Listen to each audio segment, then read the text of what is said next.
I mean, with the cutscenes itself, like there's over 120 minutes of cutscenes in the game itself. That's pretty much the length of a feature-length movie in the cutscenes. So, you know, with those and all the missions in the game, I think it would take at least 15 hours to go through the game, but you know that doesn't include dying and having to go back to do different sections again. So I think it'll be at least over 15 hours of gameplay in it.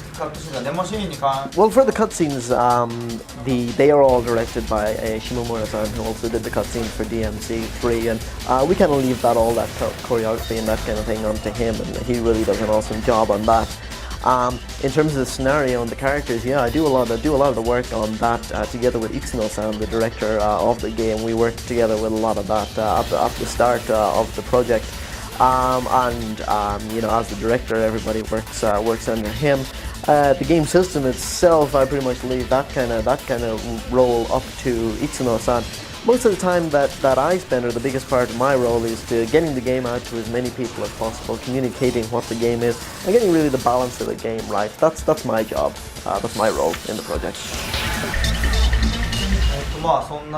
For DMC3, we were aware of how difficult it was, and that even people who are fans of action games have some difficulty with that game. So this time we are taking steps to address that and to make it a game for as many people as possible to enjoy.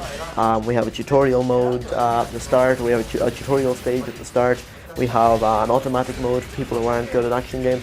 So certainly we are taking some steps to address that. My favorite style is the Swordmaster style. It's been my favorite since it was in DMC 3. Personally, I find that the sword action is the coolest, one of the coolest things in the game, and that's the one that I use most of the time when I'm playing and when I'm showing it at the presentations too.